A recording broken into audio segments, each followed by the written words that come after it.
नमस्कार दोस्तों, आपका स्वागत है आपके अपने चैनल मयंक स्टेनोग्राफी पर।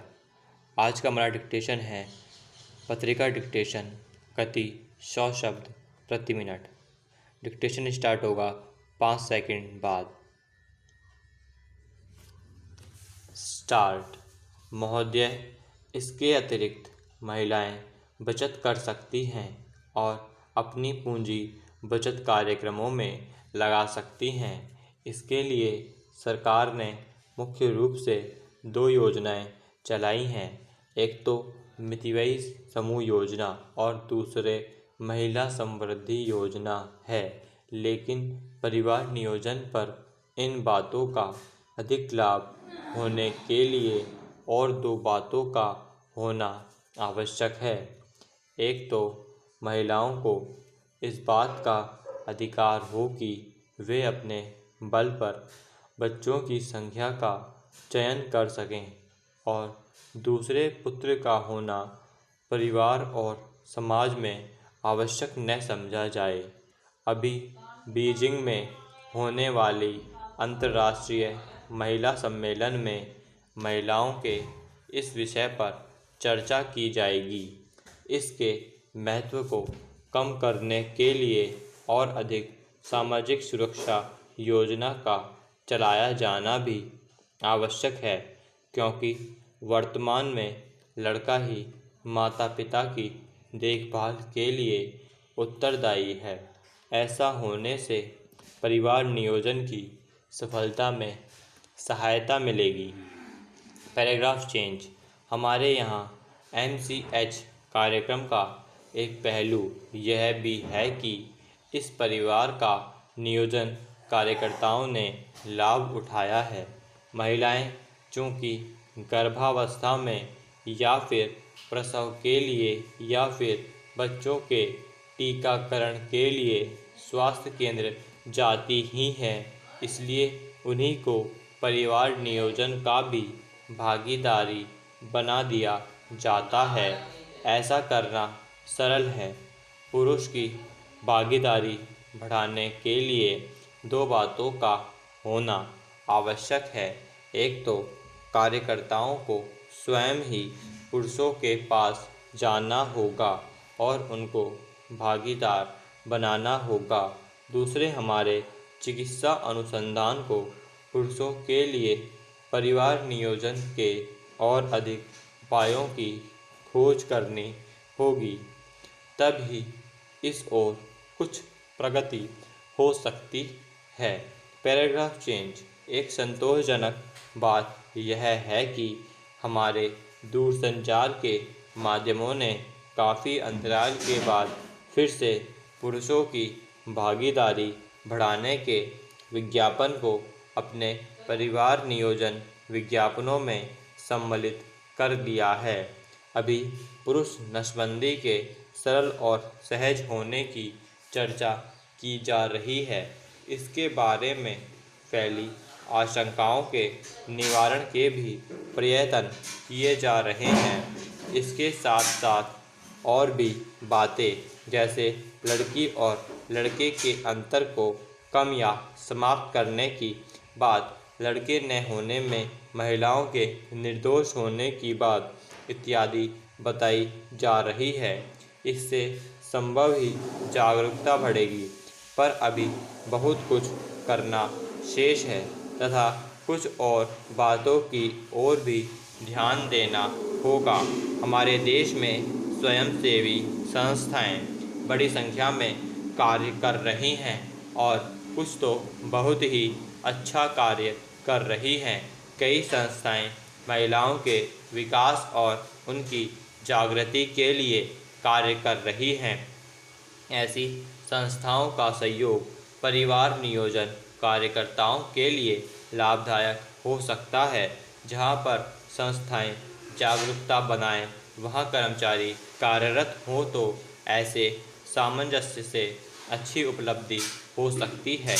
ये संस्थाएं पुरुषों की भागीदारी बढ़ाने के लिए भी काम कर सकती हैं। काम करने वाली संस्थाओं को मंत्रालय की तरफ से आर्थिक सहायता भी दी जाती है। Paragraph change. महोदय, हाल में पूर्व पश्चिम के तनावों के कम होने के बाद कुछ विकसित देशों की प्राय यह स्पष्ट प्रवृत्ति देखने को मिलती है कि वे अपेक्षाकृत मनमाने ढंग से यह तय करते हैं कि मानव जाति को क्या करना चाहिए और इसके बाद आगे उन्हें कौन सा कदम उठाना चाहिए।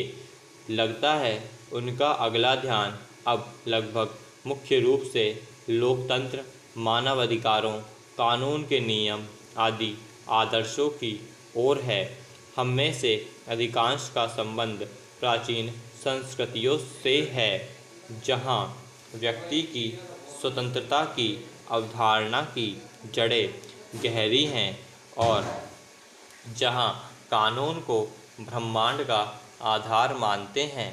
इसीलिए लोकतंत्र के मूल्यों, अधिकारों और कानून के नियम को स्वीकार करना और अपनाना बिल्कुल ही कठिन नहीं है। इसके अतिरिक्त हमारे कुछ देशों में जो विधि प्रणालियाँ विकसित हुई हैं वे हजार वर्ष पुरानी हैं। Paragraph change. निसंदेह लोकतंत्र और अनेकतावाद भविष्य में पद्धति का रूप लेने वाले हैं, परंतु यदि लोकतंत्र भोजन, आवास, स्वास्थ्य, साक्षरता और बेरोजगारी की विशाल आवश्यकताओं को पूरा नहीं कर सकता तो यह शब्द कितना सार्थक हो पाएगा। इसलिए लोकतांत्रिक पद्धतियों को स्थापित करने में उतनी चुनौती नहीं है जितने कि हमारे लोगों की आधारभूत आवश्यकताओं को पूरा करने के लिए लोकतंत्र को चलाते रहने की है। इस समय महाशक्तियों की प्रतिस्पर्धा समाप्त होने से अनेक क्षेत्रीय संघर्षों और तनावों के बारे में प्रस्ताव लाना संभव हो सका है। हमारी सम्मिलित ऊर्जा का उपयोग करने के लिए ऐतिहासिक अवसर मिला है। विकास की बहुत दिनों से चली आ रही सम्मिलित समस्याओं पर प्रहार करने के लिए हमारी सारी प्रतिभा उपलब्ध है। Paragraph change. संभवतः विश्व इतिहास में पहली बार वास्तविक रूप में अंतर्राष्ट्रीय तथा समेकित विश्व व्यवस्था उभर रही है। पूर्व यूरोप के देश समन्वयवादी नीतियों का अनुसरण कर रहे हैं। अधिकतर विकासशील देश अपने पुनर्निर्माण प्रक्रिया के रूप में विश्व अर्थव्यवस्था को मुख्य धारा के साथ अपने आपसी संबंधों का विस्तार करने का उद्देश्य रखने लगे हैं। पर्याप्त सीमा तक उत्पादन, खपत और व्यापार का अंतर्राष्ट्रीयकरण प्रौद्योगिकी की एक अनिवार्यता बन गया है। इन प्रक्रियाओं और प्रवृत्तियों को अलग थलग करके नहीं देखा जा सकता। वे उस पद्धति का हिस्सा हैं जो हम सभी पर प्रभाव डालती है और ऐसे अंतर्राष्ट्रीय आर्थिक संबंधों की प्रणाली का भाग है जिसके अंतर्गत हम सभी अपने आर्थिक भविष्य को ढूंढ रहे हैं। जब एक सजगतापूर्ण विकास आयाम लागू किया जाए और जो प्रक्रिया का अभिन्न अंग बन जाए, अंतर्राष्ट्रीयकरण की प्रक्रिया उभरती हुई प्रवृत्तियों की ओर अधिक सहयोग बनाई जानी चाहिए। वित्तीय प्रवाह, ऋण भुगतान, मंडियों में पहुंच और प्रौद्योगिकी में प्रगति जैसे विभिन्न मुद्दों से निपटने के लिए अच्छा होना चाहिए ताकि अंतर्राष्ट्रीयकरण और परस्पर निर्भरता का सभी के लिए समान रूप से वितरण के लिए प्रबंध किया जा सके। अगले कुछ महीनों के दौरान यहाँ अमेरिका क्षेत्र में अंकटाड 8 यानी संयुक्त राज्य वाणिज्य और व्यापार के 8वें सम्मेलन तथा पर्यावरण और विकास के बारे में संयुक्त राष्ट्र सम्मेलन के रूप में 2 प्रमुख अवसर आएंगे। स्टॉप। अगर आपको यह वीडियो अच्छा लगा हो तो आप इस वीडियो को लाइक कीजिए, चैनल को सब्सक्राइब कीजिए और इस वीडियो को अपने दोस्तों को शेयर कीजिए और इस वीडियो पर अपना कमेंट दीजिए। Thank you.